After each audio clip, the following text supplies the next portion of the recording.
CJ Hansen out of Holy Cross. Okay, had a little bit of a technical mix-up there, but we're going to talk about one more guy, and then that's going to be it for tonight. So, again, I was just going to say I like the Chiefs adding 2 offensive linemen in the interior. They added 3 overall with this draft. Again, Patrick Mahomes is the franchise. This is the $500 million player. I always am going to be a fan of the Chiefs investing in the offensive line, particularly, as I said earlier, in regards to the Penn State center in the 5th round, Hunter Nourzad. You want to have depth there because you do have Creed Humphrey and Trey Smith both looking ahead, and you're probably only going to be on the team this year. Maybe one of them gets extended, but overall, I like them thinking ahead. They're thinking 2025 and beyond with this pick. This guy's an interesting player. He was a 3-year starter.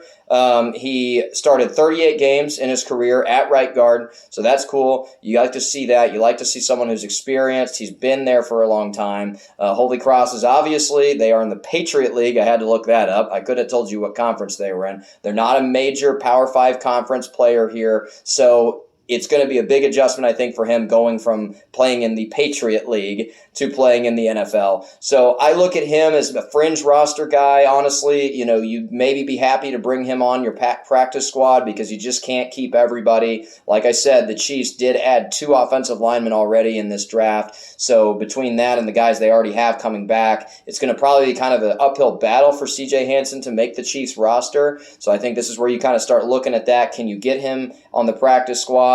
We'll see. But hey, when you get to this late in the draft, when you get to the 7th round, you really don't know what these guys are going to end up being. Maybe you'll get a guy like Isaiah Pacheco. It's certainly possible. But more often than not, these kinds of players are just kind of swings. You're just taking flyers on them to see if they can contribute or even just make the team.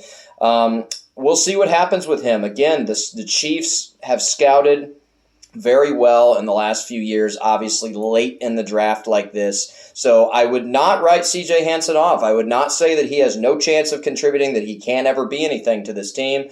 But the scouting report on him is that he does have kind of a swing tackle, swing guard, can maybe play around a little bit on the line, backup potential. That's usually what's going to happen late in this draft with these kinds of players, but again, we will see.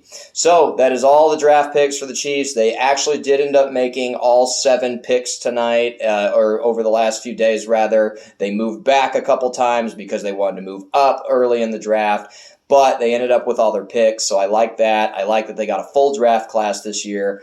I'm very excited to see what these guys look like once we get them in the building, once they get them in training camp.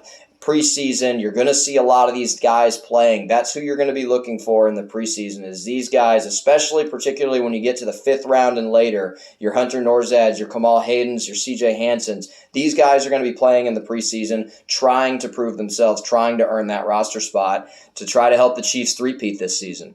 So, all right, that's it for me, everybody. I hope you all have a great night. Thank you for tuning in. And, yeah, please don't forget to like and subscribe. I've got some more videos coming out. I'm going to talk about the Royals tomorrow. Hopefully they can come back tonight, but they did just give up a 3-run homer in the 8th inning, so we'll see. Probably not. But anyways, regardless, they've had a good season thus far, and I will talk about them more. I'm not forgetting about you, Royals. So thank you, everybody. Have a great night. Have a good one.